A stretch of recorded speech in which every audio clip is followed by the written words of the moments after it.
And welcome to Chapter 11, Number 3, Specials, the Spring-Loaded Whip Pan, which was an experiment thing I published yesterday called C Container's House. So let's play the 15-second demo right now.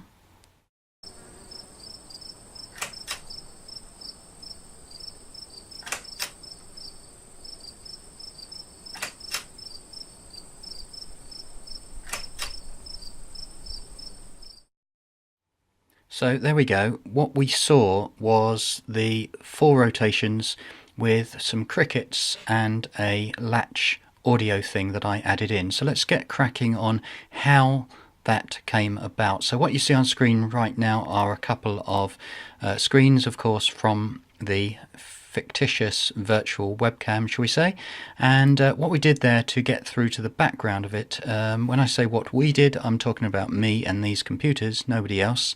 In terms of human beings, it's just me. So we had a look at London River Thames, and then what I did is I had this idea in my head. I thought, I wonder if we just picked an area, could I get something? And notice that north is on the left hand side here, and I've got east where the rotation 1 was, or the start. Then we went 1, 2, 3 and 4. I think you probably saw that if you just saw the demo. So in terms, and especially for those young viewers tuning in here, we've got an idea that I said, or I made rather, a 330 meter high pole. Of course, animations. I didn't get up there on a ladder or suspend myself from a hot air balloon. And when I right-clicked into Google Earth Studio, it just said, you know, where are we? And it said C Container's House. I thought that's good enough for me. So that's what it looked like looking east. Remember, we are on the little camera part here. You know, this is all background to it. And this is looking west. So we're talking about London, the River Thames. And so what I actually done is in my head, and you've obviously watched the demonstration or the video part of it, is that I started off looking up the river, or down the river rather, to east, which was 100 degrees. Then I wanted to spring load this and make some kind of like slow whip pan thing happen to go 90 degrees around. So my actual calculation you'll see in Earth Studio was about 100 degrees moves to 190. Of course, that's your 90, 280, and then just going past north again, which was actually 10. That's the way I did it. 1, 2, 3, and 4. And then for an extension, perhaps for next time, the one in the centre here is the one that I did. But I thought, oh, I wonder what would happen if you actually dialed in and made like webcams, you know, 300 metres high every so often up the Thames. That could be quite a useful thing. What you're about to see is a huge learning point for me. And that is that when I messed up, to be perfectly honest, I wasn't consistent and I did not check my work until it was too late and I rendered it all. You probably didn't see anything wrong in the demo, but I'll demonstrate in a couple of seconds. I started off by doing a -5 degree spring on the very first rotation, and then for some reason, I don't really know why, but I did a -3, -3, -3. So when I added them up and I wanted to continue it, my last frame did not match with my first because it was 2 degrees out.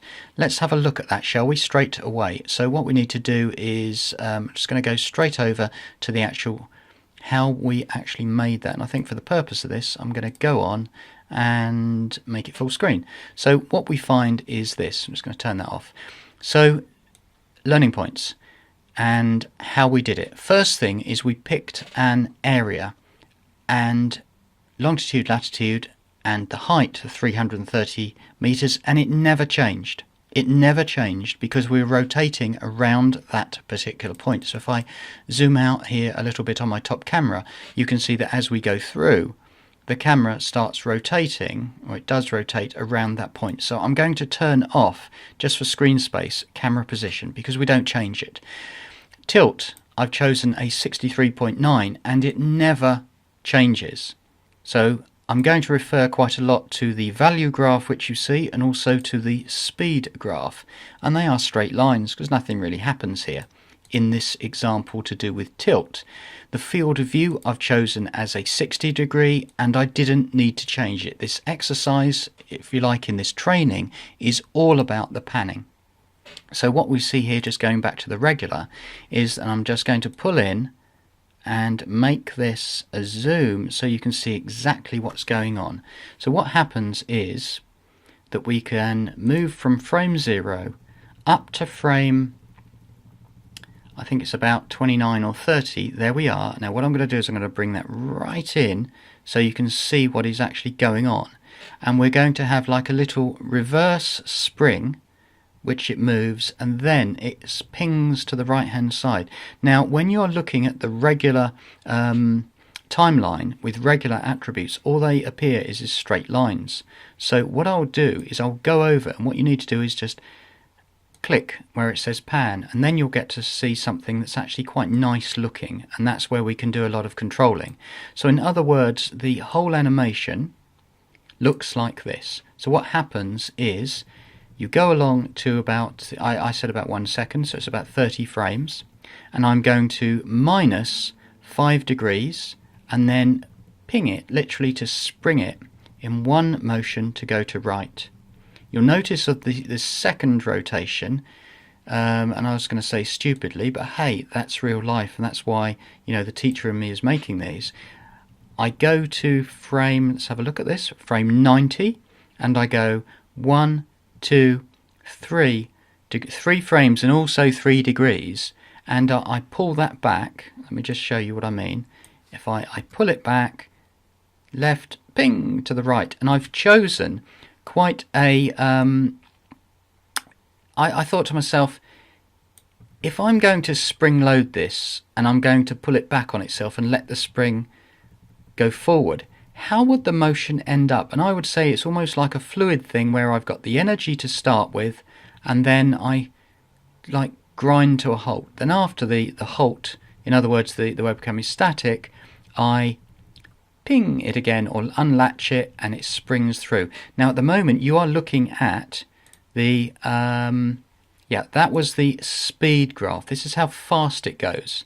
In other words, I immediately ping and go forward. If I look at the value graph, what you'll see there, similarly, is a static, and I'm just paying attention to frame 30, and then I've gone to a minus value of about 5 degrees.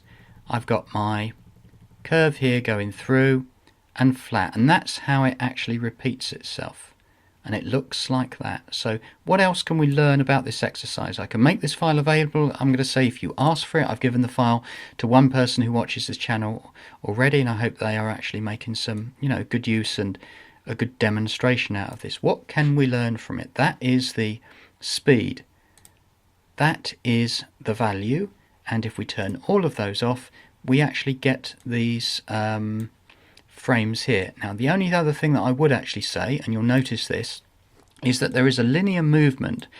Well, there's nothing happens, is that, until frame 30. Then what happens? And you'll notice that what I've done on there, if I right click that, I believe that is auto ease. But what I've done on this one is to say that I've eased it in, but because it's static, or I've made sure that it's just an ease in. I'll show you what I mean by that, and that is that you've got these arrows here. I'm not sorry, these pull handles. I could start pulling these around a lot and it will change the speed.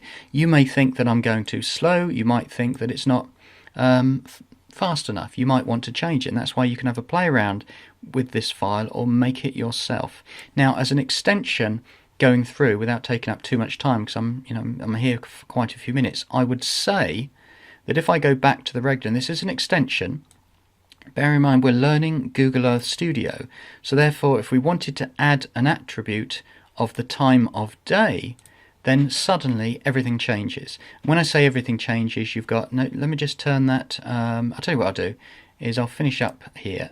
When I say finish up in this demonstration, and I'm going to say that here we are in London right now, and we are literally in the 17th of February at 1:27, because actually, 40 minutes ago that's when it would have been in real life. Don't ask me why 1:27, because my time is actually 2:08 p.m. Doesn't matter. So when the sun goes down and we get a sunset, let's just dial this through. 2 o'clock, 3 o'clock. Well, it's February, isn't it? There you go. Look, there's the golden sun. Now when we start to see this at 4:35, we can start to go round and we see all the golden shadows. There you go, look, there you go, there you go. Where is it? Where is it? Where's the sunset? I'm just going to leave it there a second, and then I'm going to say, when is the setting sun coming in? There is the golden sun coming down right there, look. So if I redid this animation, literally at 5:13 GMT, I would get a totally different movement on the animation. I would say, there is my... Look, the stars are already out.